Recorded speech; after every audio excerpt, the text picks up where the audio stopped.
Hi hello friends, welcome back to our channel. നമ്മൾ ഇന്ന് ഈ വീഡിയോയിലൂടെ നോക്കാനായിട്ട് പോകുന്നത് നിങ്ങളുടെ പേഴ്സൺ നിങ്ങളെ ഈ ഒരു റിലേഷൻഷിപ്പിൽ അവര് ഇനി നെക്സ്റ്റ് എടുക്കാനായിട്ട് പോകുന്ന ഒരു ആക്ഷൻ എന്താണ് എന്നുള്ള ഒരു കാര്യമാണ് നമ്മൾ നോക്കാനായിട്ട് പോകുന്നത്. അതിനോടൊപ്പം തന്നെ ഓവറോൾ എനർജി സിറ്റുവേഷൻസ് നമ്മൾ നോക്കുന്നുണ്ട്. അപ്പോൾ വീഡിയോയിലേക്ക് പോകുന്നതിന് മുമ്പായിട്ട് ആദ്യമായിട്ടാണ് ഈ ഒരു ചാനൽ കാണുന്നതെങ്കിൽ ദയവായി സബ്സ്ക്രൈബ് ചെയ്തതിനു ശേഷം തുടർന്ന് വീഡിയോ കാണാനായിട്ട് ശ്രമിക്കുക. അതുപോലെ തന്നെ വീഡിയോ ഇഷ്ടമാവുകയാണെങ്കിൽ തീർച്ചയായിട്ടും ലൈക്ക് ചെയ്യുക, മറക്കാതെ സബ്സ്ക്രൈബ് ചെയ്ത് സപ്പോർട്ട് ചെയ്യുക. അപ്പോൾ ഇതൊരു ജനറൽ റീഡിംഗ് ആണ്, ടൈംലെസ് ആണ്, ജെൻഡർലെസ് ആണ്. എപ്പോഴാണോ നിങ്ങൾ ഈ ഒരു വീഡിയോ കാണുന്നത് ആ ഒരു സമയം മുതൽ നിങ്ങൾക്ക് ഇത് റെസനേറ്റ് ആയി തുടങ്ങുന്നതായിരിക്കും. ഇതിൽ വരുന്ന ക്ലൂസ്, എനർജീസ്, സിറ്റുവേഷൻസ് ഇതെല്ലാം നിങ്ങളുമായിട്ട് റെസനേറ്റ് ചെയ്യുന്നുണ്ട് എങ്കിൽ ഇതൊരു ഗൈഡൻസ് മെസ്സേജ് മാത്രമായിട്ട് എടുക്കുക. ഇനി റെസനേറ്റ് ചെയ്യുന്നില്ല എങ്കിൽ വിട്ടേക്കുക, ഫോഴ്സ്ഫുള്ളി റെസനേറ്റ് ചെയ്യാതിരിക്കുക. പോസിറ്റീവായിട്ട് തിങ്ക് ചെയ്യുക, നല്ലൊരു റീഡിംഗ് കിട്ടാനായിട്ട് പ്രാർത്ഥിക്കുക. ഓക്കെ, അപ്പോൾ നമ്മളിവിടെ നോക്കുന്നത് നിങ്ങളുടെ റിലേഷൻഷിപ്പിൽ നിങ്ങളുടെ പേഴ്സൺ നെക്സ്റ്റ് എടുക്കാൻ പോകുന്ന ആ ഒരു ആക്ഷൻ എന്താണ്, അവരെന്തൊരു തീരുമാനമാണ് അല്ലെങ്കിൽ എന്തൊരു ആക്ഷനാണ് ഈ റിലേഷൻഷിപ്പിന് വേണ്ടിയിട്ട് എടുക്കാനായിട്ട് പോകുന്നത്, ആ ഒരു കാര്യമാണ് നമ്മളിവിടെ നോക്കുന്നത്. യൂണിവേഴ്സ് നിങ്ങൾക്ക് പറഞ്ഞു തന്നാൽ എന്ത് ആക്ഷനാണ് അവർ എടുക്കാനായിട്ട് പോകുന്നത് എന്നുള്ളൊരു കാര്യം നിങ്ങൾക്ക് പറഞ്ഞു തന്നാൽ യൂണിവേഴ്സ് എന്ത് ആക്ഷനാണ് അവർ ഈ ഒരു റിലേഷൻഷിപ്പിൽ എടുക്കാനായിട്ട് പോകുന്നത്. Next action of your person, എന്ത് ആക്ഷനാണ് ഈ ഒരു റിലേഷൻഷിപ്പിൽ നിങ്ങളുടെ പേഴ്സൺ എടുക്കാനായിട്ട് ആഗ്രഹിക്കുന്നത് അല്ലെങ്കിൽ എടുക്കാനായിട്ട് ഒരു പ്ലാൻ ചെയ്യുന്നത്, ആ ഒരു കാര്യമാണ് നമ്മളിവിടെ നോക്കുന്നത്. ഓക്കെ, പേജ് ഓഫ് സോൾസ് ആണ് നമുക്കിവിടെ മാസ്റ്റർ കാർഡായിട്ട് കിട്ടിയിട്ടുള്ളത്. ഓക്കെ, അപ്പോൾ നമ്മൾ ഈ ഒരു സ്പ്രെഡ് നോക്കുമ്പോൾ നമുക്ക് ഇത് തീർച്ചയായിട്ടും ഒരു സെപ്പറേഷനിലുള്ള ആളുകൾ അല്ലെങ്കിൽ ഒരു ബ്രേക്കപ്പ്, നോ കോണ്ടാക്ട് ആ ഒരു രീതിയിൽ പോയിരിക്കുന്ന ആളുകളുടെ ഒരു റീഡിംഗ് ആയിട്ടാണ് നമുക്ക് കാണാനായിട്ട് പറ്റുന്നത്. നിങ്ങൾ തീർച്ചയായിട്ടും ആ ഒരു സെപ്പറേഷനിലാണ് എന്ന് വിചാരിക്കുന്നു. അപ്പോൾ അത്തരത്തിലുള്ള ആളുകൾ നിങ്ങൾ സെപ്പറേഷനിൽ പോയി, അതിന് ഭയങ്കര കോൺഫ്ലിക്റ്റുകളും കാര്യങ്ങളും ഒക്കെ ഉണ്ടായി നിങ്ങളൊരു സെപ്പറേഷനിൽ പോയി. ചിലപ്പോൾ അത് നിങ്ങൾക്ക് നിങ്ങളുടേതായ ഒരു പ്രശ്നം കൊണ്ടായിരിക്കില്ല സെപ്പറേഷനിൽ ഉണ്ടാവുക, തേർഡ് പാർട്ടി സിറ്റുവേഷൻസ് വന്നിട്ടുണ്ട്. അത് തേർഡ് പാർട്ടി എന്ന് പറയുമ്പോൾ മൂന്നാമത്തെ ഒരാളാകാനുള്ള ചാൻസ് ഉണ്ട്. അതുപോലെ തന്നെ നിങ്ങളുടെ ഫാമിലി മെമ്പേഴ്സ്, കൂടുതൽ ആളുകൾക്ക് ഫാമിലി മെമ്പേഴ്സിന്റെ പ്രശ്നങ്ങൾ കൊണ്ട് അല്ലെങ്കിൽ ഫൈനാൻഷ്യൽ ഇഷ്യൂസ് കൊണ്ട്, സാമ്പത്തികപരമായ ഡിഫറൻസുകൾ കൊണ്ട് അല്ലെങ്കിൽ കാസ്റ്റ് ഡിഫറൻസ് കൊണ്ട് ഇത്തരം രീതികളിലൊക്കെ ആയിരിക്കും നിങ്ങൾ സെപ്പറേഷൻ പോയിട്ടുണ്ടാവുക. അപ്പൊ അങ്ങനെ പോയതിനു ശേഷം നിങ്ങളുടെ പേഴ്സൺ വളരെയധികം പ്ലാൻ ചെയ്ത് നിങ്ങളിലേക്ക് എത്താനുള്ള ഒരു വഴികളൊക്കെ നിങ്ങളുടെ പേഴ്സൺ കണ്ടുപിടിച്ചിരുന്നു. ഒരു ന്യൂ ഐഡിയാസ് ഒക്കെ നിങ്ങളുടെ പേഴ്സൺ കണ്ടുപിടിച്ചതായിട്ടൊക്കെ നമുക്ക് കാണുന്നുണ്ട്. അവർ ട്രൈ ചെയ്തിട്ടുണ്ട് നിങ്ങളിലേക്ക് എത്താനായിട്ട്. വളരെ സ്പിരിച്വൽ പാത്തിലേക്ക്, ഒരു പ്രാർത്ഥന, അങ്ങനെയുള്ള പൂജകൾ, ആ ഒരു രീതിയിലൊക്കെ നിങ്ങളിലേക്ക് എത്താനായിട്ട് അവർ എന്തോ ഒരു സ്പിരിച്വൽ വേയിലേക്കും നിങ്ങളിലേക്ക് എത്താനായിട്ട് അവർ ശ്രമിച്ചിട്ടുണ്ട്. പക്ഷെ അവർക്ക് ഭയങ്കര എക്സൈറ്റഡ് ആയിരുന്നു. അവർ പോസിബിലിറ്റീസ് ഇങ്ങനെ തരികയായിരുന്നു. പല പല രീതികൾ അവർ ഓടുകയായിരുന്നു. വെപ്രാളം പിടിച്ചോടുക എന്ന് പറയില്ല, ആ ഒരു രീതി. നിങ്ങളെ നഷ്ടപ്പെട്ട് കഴിഞ്ഞതിന് ശേഷം ഇനി എങ്ങനെയെങ്കിലും ഇതൊന്ന് തിരിച്ചു പിടിക്കണം എന്ന രീതിയിൽ ഒരു പ്ലാനിങ് ഇല്ലാതെ പെട്ടെന്ന് തന്നെ വെപ്രാളം പിടിച്ച് എന്തൊക്കെയോ ചെയ്തു കൂട്ടി. അങ്ങനെ ആ ഒരു എക്സൈറ്റ്മെന്റിൽ പോസിബിലിറ്റീസ് തെരഞ്ഞ് അങ്ങനെ അത് നിങ്ങളിലേക്ക് എത്താൻ വേണ്ടി പരിശ്രമിച്ചു, എന്തൊക്കെയോ കാര്യങ്ങൾ ചെയ്തു. പക്ഷെ അത് ടോട്ടലി ഫെയിൽ ആയി പോയി, എല്ലാം നഷ്ടപ്പെട്ടു പോയി. ഇത്തിരിയെങ്കിലും ഒരു ഈ ഒരു റിലേഷൻഷിപ്പിൽ ഇനി നിങ്ങൾ ഒരുമിച്ച് ചേരും എന്ന് ഇത്തിരിയെങ്കിലും ഒരു പോസിബിലിറ്റീസ് ഉണ്ടായിരുന്നു എങ്കിൽ അതുകൂടി നഷ്ടപ്പെട്ടു പോയ, അടിത്തറ വരെ തകർന്നു പോയ ഒരു അവസ്ഥയാണ് ഉണ്ടായിട്ടുള്ളത്. ചിലപ്പോൾ നിങ്ങൾ കൂടി അവരെ ഒരു മോശമായ രീതിയിൽ സംസാരിച്ചിട്ടുണ്ട് ആ ഒരു പ്രവൃത്തി കൊണ്ട്. പക്ഷെ അവർ ഉദ്ദേശിച്ചത് നിങ്ങളെ നേടിയെടുക്കുക എന്നുള്ള ഒരു നൈസായിട്ടുള്ള കാര്യം തന്നെയായിരുന്നു അവർ ഉദ്ദേശിച്ചത്. പക്ഷെ അത് ചെയ്ത് പറക്കി വന്നപ്പോൾ അതൊരു മോശം കാര്യത്തിലേക്ക് പോയി. അപ്പൊ മൊത്തത്തിൽ ഉണ്ടായിരുന്ന ഒരു ഇമേജ് കൂടി അവരെ നഷ്ടപ്പെട്ടു പോയി എന്നതാണ് നമുക്ക് സെക്കൻഡ് കാർഡിലൂടെ കാണാനായിട്ട് വരുന്നത്. അതും പെട്ടെന്ന് തന്നെയാണ് ഇത് സംഭവിച്ചത്. അങ്ങനെ സംഭവിച്ച് അവരൊരു വളരെയധികം ഒരു വിഷമത്തിലേക്ക് കടന്നുപോയി, വളരെ ഒരു കാര്യങ്ങളിലൂടെയൊക്കെ കടന്നു പോയതിനു ശേഷം അവർക്കൊരു പേഴ്സണൽ ട്രാൻസ്ഫോർമേഷൻ ഉണ്ടായി. അതായത് നമുക്ക് എന്തെങ്കിലും ഒരു തിരിച്ചടികളൊക്കെ കിട്ടുമ്പോൾ നമുക്ക് വളരെയധികം മാറ്റങ്ങൾ ഉണ്ടാവില്ലേ. അപ്പൊ ഒരു മാറ്റങ്ങൾ അല്ലെങ്കിൽ ഒരു റിസ്ക് എടുക്കാനൊക്കെ ഈ ഒരു സമയത്ത് തയ്യാറാകുന്നതായിട്ട് കാണുന്നു. ഇനിയും പരിശ്രമിക്കണം, നല്ലൊരു പ്ലാൻ ഇട്ട് അല്ലെങ്കിൽ നല്ലൊരു രീതിയിൽ ഇത് പരിശ്രമിക്കണം എന്നൊരു രീതിയിലേക്ക് അവർ വരുന്നതായിട്ട് നമുക്കിവിടെ കാണാനായിട്ട് വരുന്നത്. അതായത് ഈ ഒരു കാർഡ് ഇതിനെ സപ്പോർട്ട് ചെയ്ത് വരുമ്പോൾ നമുക്ക് പറയാൻ പറ്റുന്നത് ഇനി നിങ്ങളെ നേടിയെടുക്കുക എന്നതാണ് അവരുടെ ഒരു ഗോള്. ആ ഒരു ഗോളിന് വേണ്ടിയിട്ട് അവർ റിസ്ക് എടുക്കാനായിട്ട് തയ്യാറാകുന്നു. അതുപോലെ തന്നെ കംപ്ലീറ്റ് ആയിട്ട് ഒരു അസൈൻമെന്റ് ഉണ്ടാക്കാനായിട്ട് അവർ തയ്യാറാകുന്നു, ഒരു പ്ലാനിങ് ചെയ്യുന്നുണ്ട് ആ ടാസ്കിലേക്ക് വേണ്ടിയിട്ട്. പിന്നെ ഇനി ഹറിബറി ആയിട്ടുള്ള ഒരു കാര്യങ്ങളൊന്നും അവർ ചെയ്യാനായിട്ട് ആഗ്രഹിക്കുന്നില്ല. എന്തെങ്കിലും ഒരു കാര്യം ചെയ്യുവാണെങ്കിൽ അത് നന്നായിട്ട് പ്ലാൻ ചെയ്ത് കംപ്ലീറ്റ് ആയിട്ട് അസൈൻ ചെയ്തിട്ട് ആ ടാസ്ക് നേടിയെടുക്കണം എന്ന രീതിയിലാണ് ഒരു സെൽഫ് ഡെവലപ്മെന്റ് അല്ലെങ്കിൽ ഒരു ഇംപ്രൂവ്മെന്റ് അവർക്ക് ഈ ഒരു ജേർണിയിൽ കിട്ടിയിരിക്കുന്നതായിട്ട് നമുക്ക് മനസ്സിലാക്കാനായിട്ട് സാധിക്കുന്നുണ്ട്. അതുപോലെ തന്നെ ഈ ഒരു കാർഡ് വെച്ചിട്ട് പറയുകയാണെങ്കിൽ കുറച്ച് ആളുകൾക്ക് ഈ നിങ്ങളുടെ പേഴ്സൺ അല്ലെങ്കിൽ നിങ്ങളോ ഒരു ഡിസ്റ്റൻസിലേക്ക് പോയതായിട്ട് ഒരു മറ്റൊരു കൺട്രിയിലേക്ക് പോയത് വരെയുള്ള ആളുകൾ ഉള്ളതായിട്ട് നമുക്കിവിടെ കാണാനായിട്ട് സാധിക്കുന്നുണ്ട്. അതുകൊണ്ട് തന്നെ നിങ്ങൾക്ക് ഈ ഒരു റിലേഷൻഷിപ്പിനെ ഒരു റീസ്റ്റാർട്ട് ചെയ്യാനോ അവരിലേക്ക് ഒന്ന് കമ്മ്യൂണിക്കേഷൻ വരെ എത്തിക്കാനോ ശ്രമിക്കുമ്പോൾ നടക്കാത്തതായിട്ടും വന്നതായിട്ട് കാണുന്നുണ്ട്. പക്ഷെ എങ്കിലും അവര് പല രീതികളിൽ, അപ്പോൾ അവരും അതുപോലെ തന്നെ നിങ്ങളെ ഫോളോ ചെയ്ത് ആ ഒരു കൺട്രിയിലേക്ക് വരാനുള്ള പ്ലാനിങ്ങുകളോ അതിന് വേണ്ടിയിട്ടുള്ള പഠിത്തങ്ങളോ അങ്ങനെയൊക്കെ ഉള്ള രീതിയിലുള്ള പ്ലാനിങ്ങുകളും ആയിരിക്കാം ഈ ഒരു കംപ്ലീറ്റ് അസൈൻ ചെയ്ത് ഒരു ടാസ്ക് ചെയ്യുന്നു എന്ന് പറയുമ്പോൾ നമ്മൾ അതാണ് മനസ്സിലാക്കേണ്ടത്. അപ്പൊ അതിന് വേണ്ടിയിട്ട് അവരൊരു റൊട്ടീനും പ്ലാനും ഒക്കെ തയ്യാറാക്കി അതിനുവേണ്ടി പരിശ്രമിക്കുന്നതായിട്ട് നമുക്ക് കാണാനായിട്ട് പറ്റുന്നുണ്ട്. അപ്പൊ നിങ്ങളിലേക്ക് ചേരുക എന്നുള്ള ഒരു ആക്ഷൻ തന്നെയാണ് അവരിപ്പോ അതിന് വേണ്ടിയിട്ടുള്ള കാര്യങ്ങളാണ് അവർ പ്ലാൻ ചെയ്യുന്നത് എന്നാണ് നമ്മളിവിടെ മനസ്സിലാക്കേണ്ടത്. ഈ ഒരു കാർഡും ഈ ഒരു 10 ഓഫ് സോഴ്സും ഈ ഒരു കാർഡിനെ സപ്പോർട്ട് ചെയ്ത് വന്നിരിക്കുന്ന കാർഡുകൾ തന്നെയാണ്. ഇവിടെ ഒരു കംപ്ലീറ്റ് ആയിട്ടുള്ള ഒരു പ്ലാൻ അസൈൻ ചെയ്ത് ആ ഒരു ടാസ്കിന് വേണ്ടിയിട്ട് കണ്ടിന്യൂസ് ആയിട്ട് പ്രവർത്തിക്കാനായിട്ട് ഈ വ്യക്തി ഒരു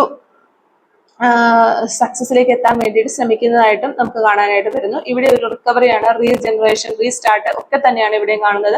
അപ്പൊ വീണ്ടും ഈ ഒരു റിലേഷൻഷിപ്പ് ഡെവലപ്പ് ചെയ്ത് കൊണ്ടുവരാനായിട്ട് ശരിക്കും പറഞ്ഞാൽ ഇവർക്ക് ഈ ഒരു അനുഭവങ്ങൾ, ഈ ഒരു തകർച്ചയുടെ ഉണ്ടായത് ഡീപ്പ് വൂൺസും അതുപോലെ പെയിൻഫുൾ എൻഡിങ്സും ലോസും ഒക്കെയാണ് ഇവർക്ക് ഈ ഒരു ഈ റിക്കവറിയിലേക്ക് അവരതിൽ നിന്നൊക്കെ റിക്കവർ ചെയ്ത് അതിൽ നിന്നൊക്കെ പാഠങ്ങൾ പഠിച്ച് ഒരു പുതിയ മനുഷ്യനായി മാറ്റപ്പെട്ട, ഒരു ചേഞ്ച് വന്ന ഒരാളായി മാറ്റപ്പെട്ടിട്ട് പുതിയ അതൊരു ഇന്റലക്ച്വൽ ആയിട്ട് രീതിയിൽ ചിന്തിച്ചുകൊണ്ട് ഒരു നല്ല ആക്ഷൻ എടുക്കാനായിട്ട് ഇവരെ മാറ്റിയത് ഈ ഒരു തകർച്ച തന്നെയാണ് എന്ന് നമുക്ക് പറയാനായിട്ട് സാധിക്കും. അപ്പോൾ അവര് നിങ്ങളിലേക്ക് വരാനായിട്ട് ആഗ്രഹിക്കുന്ന സമയത്ത് ഇവർക്ക് പല ചാലഞ്ചസ് ഉണ്ട് ഇവരുടെ ലൈഫിൽ. അതെല്ലാം ഇവരുടെ ഒരു ഫാമിലിയിൽ നിന്ന് തന്നെ ഇവർക്ക് നല്ല രീതിയിൽ ഒരു സപ്പോർട്ട് കിട്ടുന്നുണ്ടാവില്ല. അപ്പോൾ ആ ഒരു കാര്യത്തേക്ക് അവർ എതിർത്ത് നിന്നുകൊണ്ട്, ഡിഫെൻസ് ചെയ്ത് നിന്നുകൊണ്ട് സ്ട്രോങ് ആയിട്ട് നിൽക്കുകയാണ്. ആദ്യമൊക്കെ അവർക്ക് അതിന് കഴിഞ്ഞിരുന്നില്ല, പക്ഷേ ഈ ഒരു സമയത്ത് അവർക്ക് ആ ഒരു സ്ട്രോങ് ഡിഫെൻസ് സിസ്റ്റം ഒക്കെ ക്രിയേറ്റ് ചെയ്യാനായിട്ട് സാധിക്കുന്നുണ്ട്. എന്നിട്ട് നിങ്ങളിലേക്ക് വരാനുള്ള ഒരു ആക്ഷൻ എടുക്കാനും അതിന് വേണ്ടിയിട്ട് വർക്ക് ചെയ്യാനൊക്കെ ഇവര് ശ്രമിക്കുന്നതായിട്ട് നമുക്ക് കാണാനായിട്ട് പറ്റുന്നുണ്ട്. അതുപോലെ തന്നെ ഈ ഒരു റിലേഷൻഷിപ്പിൽ നമുക്ക് ഒരു ഓൾഡർ ഒരു മച്ചുവർ ഫീമെയിൽ, ഒരു ഓൾഡർ വയസ്സായ ഒരു സ്ത്രീ അല്ലെങ്കിൽ ഒരു മച്ചുവർ പക്വത വന്ന ഒരു ഫീമെയിലിന്റെ ഒരു ഇത് കാണാനായിട്ട് സാധിക്കും. നിങ്ങളെ ഈ ഒരു പേഴ്സണെയോ അല്ലെങ്കിൽ നിങ്ങളെയും തമ്മിൽ അവര് ഡയറക്റ്റ് ആയിട്ട് കമ്മ്യൂണിക്കേറ്റ് ചെയ്യാതെ അതിന്റെ നടുക്ക് നിന്നുകൊണ്ട് ഒരു തടസ്സം സൃഷ്ടിക്കുന്നതായിട്ട് നമുക്ക് കാണാനായിട്ട് സാധിക്കുന്നുണ്ട്. അത് ആരാണ് എന്നുള്ളത് സിറ്റുവേഷൻ ബേസ്ഡ് നിങ്ങൾ തന്നെ കണ്ടെത്തേണ്ടിയിരിക്കുന്നു. ആ ഒരു പേഴ്സൺ വളരെയധികം തടസ്സം സൃഷ്ടിക്കുന്നുണ്ട്, ഡയറക്റ്റ് കമ്മ്യൂണിക്കേഷൻ ആയിട്ട് അവർ അനുവദിക്കുന്നില്ല. അവര് കാരണമാണ് നിങ്ങൾ തമ്മിലുള്ള ഡയറക്റ്റ് കമ്മ്യൂണിക്കേഷൻ എല്ലാം മാറി മാറി പോയിക്കൊണ്ടിരിക്കുന്നത് എന്ന് മനസ്സിലാക്കുന്നു. പിന്നെ ഈ ഒരു പേഴ്സൺ നിങ്ങളിലേക്ക് എത്താൻ വേണ്ടിയിട്ടുള്ള ആക്ഷനും കാര്യങ്ങളും ഒക്കെ ചെയ്യുമ്പോൾ ചിലപ്പോൾ അവരൊരു എക്സാം എഴുതി പഠിച്ച്, ഇപ്പൊ നിങ്ങൾ വേറൊരു കൺട്രി, ഫോർ എക്സാമ്പിൾ ആണ് ഞാൻ പറയുന്നത്, ഇപ്പൊ നിങ്ങൾ വേറൊരു കൺട്രിയിലേക്ക് പോയെന്നുണ്ടെങ്കിൽ നിങ്ങൾ അവിടെ വന്നു കഴിഞ്ഞാൽ നിങ്ങളുമായിട്ട് കമ്മ്യൂണിക്കേറ്റ് ചെയ്ത് നിങ്ങളുടെ റിലേഷൻഷിപ്പ് പഴയ രീതിയിലേക്ക് ആക്കിക്കൊണ്ട് വരാനായിട്ട് സാധിക്കുമെന്ന് ഈ പേഴ്സൺ ഒരു കോൺഫിഡൻസ് ഉണ്ട്. അതിന് വേണ്ടിയിട്ട് അവരൊരു എക്സാം എഴുതുകയാണ് അല്ലെങ്കിൽ പഠിക്കുകയാണ്, പോകാനായിട്ടുള്ള എന്തെങ്കിലുമൊക്കെ ഫണ്ട് സ്വരൂപിക്കുക, അങ്ങനത്തെ ഒരു കാര്യങ്ങൾ ഇവരുടെ കാര്യങ്ങൾ ചെയ്യുമ്പോൾ ഈ ഒരു പറയുന്ന ലേഡി വളരെയധികം അവരെ പുറകോട്ട് വലിക്കുകയും അതുപോലെ പല ഗോസിപ്പുകൾ പറഞ്ഞുണ്ടാക്കിക്കൊണ്ട് നിങ്ങളെ കുറിച്ചോ അല്ലെങ്കിൽ നിങ്ങളുടെ പേഴ്സണെ കുറിച്ചൊക്കെ പല ഗോസിപ്പുകൾ പറഞ്ഞുണ്ടാക്കിക്കൊണ്ട് അവരെ കൺഫ്യൂസ്ഡ് ആക്കാനായിട്ട് ശ്രമിക്കുന്നതായിട്ട് നമുക്കിവിടെ കിട്ടുന്നുണ്ട്. അപ്പൊ അത് ജസ്റ്റ് നിങ്ങളൊന്ന് മനസ്സിലാക്കിയിരിക്കുക. ചിലപ്പോൾ നിങ്ങൾ ഡിപ്പെൻഡ് ചെയ്യുന്ന ഒരു പേഴ്സൺ തന്നെ ആയിരിക്കാം ഈ ഇത്തരത്തിൽ ചെയ്യുന്നത് എന്നുള്ള ഒരു എനർജി കൂടി നമുക്കിവിടെ കിട്ടുന്നുണ്ട് എന്നുള്ളത് മനസ്സിലാക്കാം. അപ്പോൾ നമ്മളിവിടെ യൂണിവേഴ്സിന്റെ അടുത്ത് ചോദിച്ചുകൊണ്ടിരിക്കുന്നത് നിങ്ങളുടെ പേഴ്സൺ ഇനി ഈ ഒരു റിലേഷൻഷിപ്പിൽ നെക്സ്റ്റ് എടുക്കാൻ പോകുന്ന ആക്ഷൻ എന്താണ് എന്നുള്ളതാണ്. അത് തീർച്ചയായിട്ടും നമ്മൾ ഈ ഒരു 6 കാർഡുകളിലൂടെ നമ്മൾ മനസ്സിലാക്കി കഴിഞ്ഞു. നിങ്ങളിലേക്ക് വരാനായിട്ട് ഒരു ആക്ഷൻ എടുക്കുകയാണ് അവർ. അതിന് വേണ്ടിയിട്ട് കംപ്ലീറ്റ് ആയിട്ടുള്ള ഒരു പ്ലാൻ തയ്യാറാക്കി ആ ഒരു ടാസ്കിന് വേണ്ടിയിട്ട് അവർ റൊട്ടീനായിട്ട് പരിശ്രമിച്ചുകൊണ്ടിരിക്കുകയാണ്. അപ്പൊ നമ്മൾ അതിന് വേണ്ടിയിട്ട് ഇവിടെ ഒരു ഫോർ എക്സാമ്പിൾ ആയിട്ട് പറയാം. പലരുടെയും സിറ്റുവേഷൻ പലതാണ്. ഇതൊരു ജനറൽ റീഡിംഗ് ആയതുകൊണ്ടാണ് ഞാനൊരു എക്സാമ്പിൾ ആയിട്ട് പറഞ്ഞതെന്ന് പറഞ്ഞാൽ, ഇപ്പോൾ ഇവിടെ നമ്മളൊരു കൺട്രിയിലേക്ക്, വെളിയിലൊരു കൺട്രിയിലേക്ക് നിങ്ങളുടെ പേഴ്സൺ മാറ്റപ്പെട്ടിരിക്കുന്നു എന്ന് കാണുന്നുണ്ട്. അപ്പോൾ ചിലപ്പോൾ നിങ്ങളായിരിക്കാം പോയിട്ടുണ്ടാവും. അപ്പൊ നിങ്ങളാണ് പോയിട്ടുള്ളതെങ്കിൽ ഒരു എക്സാം ഒക്കെ എഴുതി അല്ലെങ്കിൽ അതിന്റെ കാര്യങ്ങളൊക്കെ പേപ്പർ വർക്ക് ഒക്കെ ചെയ്ത് അവിടേക്ക് വരാനായിട്ട് ശ്രമിക്കുന്നുണ്ടാകാം ഇവര്. ഇല്ല ഇനി അവരാണ് പോയിട്ടുള്ളതെങ്കിൽ നിങ്ങളെ കൊണ്ടുപോകാനായിട്ട് അവർ ശ്രമിക്കുന്നുണ്ടാകാം. അപ്പോൾ അത്തരത്തിലുള്ള കാര്യങ്ങൾ. അപ്പൊ ഇവിടെ ഈ ഒരു ലാസ്റ്റ് കാർഡ് വരുന്നതിനകത്ത് നമുക്ക് അത്ര ഒരു പോസിറ്റീവായിട്ടുള്ള കാര്യമല്ല.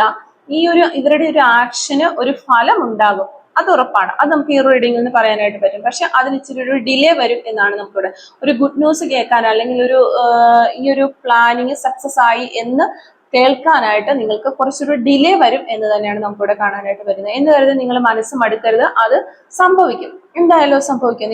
നിങ്ങളിലേക്ക് തിരിച്ചു വരും, അല്ലെങ്കിൽ നിങ്ങൾ രണ്ടുപേരും ഒരു റീസ്റ്റാർട്ട് അല്ലെങ്കിൽ ഒരു ന്യൂ ബിഗിനിങ് നിങ്ങളുടെ ലൈഫിൽ ഉണ്ടാകും, അത് ഉറപ്പാണ്. പക്ഷെ കുറച്ച് ഡിലേ വരും എന്ന് തന്നെയാണ് നമുക്കിവിടെ കാണാനായിട്ട് പറ്റുന്നത്. അപ്പൊ അതുകൊണ്ട് തന്നെ നിങ്ങളൊന്ന് ലോജിക്കലായിട്ട് ചിന്തിക്കാനും കൂളായിട്ട് ഇരിക്കാനും ഒക്കെ ശ്രമിക്കുക. അതിനിടയ്ക്ക് ചെറിയ ബാഡ് ന്യൂസുകളൊക്കെ വരാനുള്ള ചാൻസ് ഉണ്ട്. അതെന്ന് വെച്ച് കഴിഞ്ഞാൽ ഇപ്പൊ നിങ്ങൾ പരിശ്രമിച്ചുകൊണ്ടിരിക്കുന്ന കാര്യങ്ങൾ വീണ്ടും ഒന്ന് കെട്ടിപ്പടുക്കി കൊണ്ടുവരുമ്പോൾ അതൊന്ന് താഴെ പോയിട്ട് കയറി വരാനുള്ള ചാൻസും ഉള്ളതായിട്ട് മനസ്സിലാക്കുന്നു. അപ്പോൾ എക്സാമിനൊക്കെ ഫെയിൽ ആകാനൊക്കെ ഉള്ള ചാൻസുകൾ ഉണ്ട് എന്ന് നിങ്ങൾ മനസ്സിലാക്കുക. ഇവിടെ നമുക്കൊരു ലാക്ക് ഓഫ് എഡ്യൂക്കേഷൻ എന്ന് പറയുന്ന ഒരു ഇത് കിട്ടിയിട്ടുണ്ട്. അപ്പൊ അതാണ് ഞാനിവിടെ പറയുന്നത്. അപ്പം വീണ്ടും അവരെന്തായാലും പരിശ്രമിക്കും, അവർ നേടിയെടുക്കും എന്ന് തന്നെയാണ്. നമുക്ക് ചില ഡിലേ വരും എന്ന് മാത്രമേ ഉള്ളൂ. അപ്പോൾ ഓക്കെ, അപ്പോൾ ഇത്തരം കാര്യങ്ങളാണ് നമുക്ക് ഈ ഒരു റീഡിംഗിൽ നിന്ന് മനസ്സിലാക്കാനായിട്ട് സാധിക്കുന്നത്. നിങ്ങളുടെ പേഴ്സൺ നിങ്ങളെ നേടിയെടുക്കാനായിട്ട് ഉള്ള പരിശ്രമത്തിലാണ്, ആക്ഷൻ എടുക്കുന്നുണ്ട് അവർ എന്ന് തന്നെയാണ് എല്ലാ കാർഡുകളിലൂടെ നമുക്ക് മനസ്സിലാകുന്നത്. എന്തായാലും ആ ഒരു ആക്ഷൻ നല്ല രീതിയിൽ നടക്കുമെന്ന്. കാരണം അവർക്ക് ഒത്തിരി ഒരു തിരിച്ചടികളൊക്കെ അവരുടെ ലൈഫിൽ കിട്ടിയിട്ടുള്ളത് കൊണ്ട് തന്നെ അവര് ഇനി മറ്റുള്ളവരുടെ വാക്കുകൾ കേട്ട് നിൽക്കാനായിട്ട് ഒരു ചാൻസും ഇല്ല. അതിൽ നിന്നൊക്കെ ലെസൺസ് ഒക്കെ പഠിച്ച് വന്ന ഒരു വ്യക്തിയാണ്. അവർക്ക് ഇപ്പോൾ ഒത്തിരി മാറ്റങ്ങൾ വന്നിട്ടുണ്ട്, ഒരു റിക്കവറി റീജനറേറ്റ് ആയിട്ടുള്ള ഒരു പേഴ്സൺ തന്നെയാണ്. അതുകൊണ്ട് തന്നെ അപ്പോൾ ഒരു ആക്ഷൻ എടുത്ത് നിങ്ങളിലേക്ക് വരും എന്ന് തന്നെ മനസ്സിലാക്കുക നിങ്ങൾ. അപ്പോൾ ഇതാണ് ഇന്നത്തെ ഒരു റീഡിങ്. ഈ ഒരു സമയത്ത് നിങ്ങളുടെ പേഴ്സൺ എന്താണ് നിങ്ങളോട് പറയാനായിട്ട് ആഗ്രഹിക്കുന്നത് ജസ്റ്റ് നമുക്കൊന്ന് നോക്കാം. what they want to tell you. ഈ ഒരു സമയത്ത് നിങ്ങളുടെ പേഴ്സൺ എന്താണ് നിങ്ങളോട് പറയാനായിട്ട് ആഗ്രഹിക്കുന്നത്? ഈ സമയത്ത് നിങ്ങളുടെ പേഴ്സൺ എന്താണ് നിങ്ങളോട് പറയാനായിട്ട് ആഗ്രഹിക്കുന്നത്? ഓക്കെ, ഈ ഒരു സമയത്ത് നിങ്ങളുടെ പേഴ്സൺ എന്താണ് നിങ്ങളോട് പറയാനായിട്ട് ആഗ്രഹിക്കുന്നത്? ഓക്കെ, നമുക്ക് ഫസ്റ്റ് മെസ്സേജ് നോക്കാം. I start missing you the moment U leave. Okay, എന്നാണോ നീ എന്നെ വിട്ടു പോയത് ആ ഒരു നിമിഷം മുതൽ ഞാൻ നിന്നെ മിസ് ചെയ്യുന്നു എന്നാണ് പറയുന്നത് person. I want to tell you some messages. Okay, അവർക്ക് നിങ്ങളോട് കമ്മ്യൂണിക്കേറ്റ് ചെയ്യാനും കുറച്ച് കാര്യങ്ങൾ പറയാനായിട്ട് അവർ ആഗ്രഹിക്കുന്നു എന്ന് കാണുന്നുണ്ട്. I am very lucky to have you in my life. I am counting the hours and days until I can meet you again. Love you. Okay, അതാണ് വീണ്ടും അവർ പറയുന്നത്. നിങ്ങളെ കിട്ടിയതിൽ അവർ ഒത്തിരി ഭാഗ്യവാനാണ്, ഭാഗ്യവതിയാണ് എന്ന് പറയുന്നു. അതോടൊപ്പം തന്നെ നിങ്ങളെ ഇനി മീറ്റ് ചെയ്യുന്ന ആ ഒരു ദിവസത്തിലേക്ക് വേണ്ടിയുള്ള മണിക്കൂറുകളും ദിവസങ്ങളും ഒക്കെ എണ്ണി തിട്ടപ്പെടുത്തിക്കൊണ്ടിരിക്കുകയാണ് അവരെന്ന് പറയുന്നു. ലവ് യു, നിങ്ങളെ സ്നേഹിക്കുന്നു എന്നും പറയുന്നുണ്ട്. My love is unconditional. എൻ്റെ സ്നേഹം ഒരു കണ്ടീഷനും ഇല്ലാത്തതാണ് എന്ന് ഈ വ്യക്തി നിങ്ങളോട് പറയുകയാണ്. I miss you very badly. Okay, അവർക്ക് ഈ ഒരു സമയത്ത് നിങ്ങളെ വളരെയധികം മിസ് ചെയ്യുന്നുണ്ട്, മിസ് ഫീൽ കാണുന്നു. You are my twin flame. Okay, ഈ ഒരു സമയം ഒരു twin flame connection, twin flame separation ആയിരിക്കാനാണ് ചാൻസ്. അപ്പോൾ നിങ്ങളത് ഒന്ന് മനസ്സിലാക്കാം. I am trying to improve myself.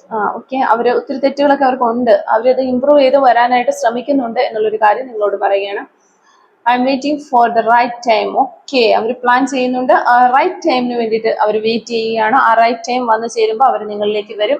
അപ്പോൾ അവർ എന്തായാലും ഒരു ആക്ഷൻ എടുക്കുന്നുണ്ട് എന്ന് തന്നെയാണ് നമുക്ക് ലാസ്റ്റ് ആൻഡ് ഫൈനൽ ഒരു മെസ്സേജിലൂടെ അവർ നമ്മളോട് പറയുന്നത്.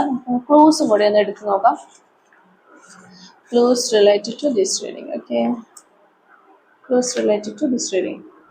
ഓക്കെ, സോഷ്യൽ മീഡിയ വഴി, ലോങ് ഡിസ്റ്റൻസ് ആകുമ്പോൾ സോഷ്യൽ മീഡിയ വഴിയൊക്കെ കോണ്ടാക്ട് ചെയ്യാനായിട്ടൊക്കെ അവർ ശ്രമിക്കുന്നുണ്ടായിരിക്കാം, അല്ലെങ്കിൽ നിങ്ങളെ സ്പൈ ചെയ്യുന്നൊക്കെ ഉണ്ടായിരിക്കാം. 1 മന്തിനുള്ളിൽ ചിലപ്പോൾ ആ ഒരു ആക്ഷൻ സഫലമാകാനുള്ള, അതൊരു പ്രാവർത്തികമാകാനുള്ള ഒരു ചാൻസ് ഉണ്ടായിരിക്കാം. അതുപോലെ letter Y, letter D, feels past life connection. Okay, December month, April month, letter B, number 24, lots of friends. ഒത്തിരി ഫ്രണ്ട്സ് ഉണ്ടായിരിക്കാം നിങ്ങൾക്ക് അല്ലെങ്കിൽ നിങ്ങളുടെ person. Gaming, 1996, letter T, letter V, messy hair style. Messy അലസ്യമായ രീതിയിൽ hair style ചെയ്യുന്ന ഒരു വ്യക്തിയാകാനുള്ള chance. 42, number 42, 48 hours. Okay. 2 days. Okay. 639 എന്ന് പറയുന്ന ഒരു നമ്പർ നമുക്കിവിടെ കിട്ടിയിട്ടുണ്ട്. ബ്ലാക്ക് കളർ ആയിരിക്കാം നിങ്ങളുടെ പേഴ്സണൽ ഇഷ്ടമുള്ള കളർ എന്ന് വിചാരിക്കുന്നു. Number 28, number 8. ഓക്കെ, അപ്പൊ ഇത്രയും ക്ലൂസ് ആണ് നമുക്ക് ഇവിടെ കിട്ടിയിരിക്കുന്നത്. അപ്പോൾ ഈ ഒരു ക്ലൂസും അതുപോലെ തന്നെ റീഡിങ്ങും ഒക്കെ നിങ്ങളുമായിട്ട് റെസിനേറ്റ് ചെയ്യുന്നുണ്ടെങ്കിൽ തീർച്ചയായിട്ടും കമന്റ് വഴി അറിയിക്കാനായിട്ട് ശ്രമിക്കാം. അതുപോലെ തന്നെ റീഡിങ് ഇഷ്ടമാവുകയാണെങ്കിൽ എല്ലാവരും ഒന്ന് ലൈക്ക് ചെയ്തിട്ട് പോകാനായിട്ട് ശ്രമിക്കുക. നമ്മളൊരു 500 ലൈക്കെങ്കിലും നിങ്ങളുടെ ഭാഗത്തുനിന്ന് പ്രതീക്ഷിക്കുന്നുണ്ട്. അപ്പൊ പരമാവധി ആളുകൾ ഒന്ന് ലൈക്ക് ചെയ്തിട്ട് പോകാനായിട്ട് ശ്രമിക്കുക. അതുപോലെ മറക്കാതെ സബ്സ്ക്രൈബ് ചെയ്ത് സപ്പോർട്ട് ചെയ്യുക. Thank you for watching.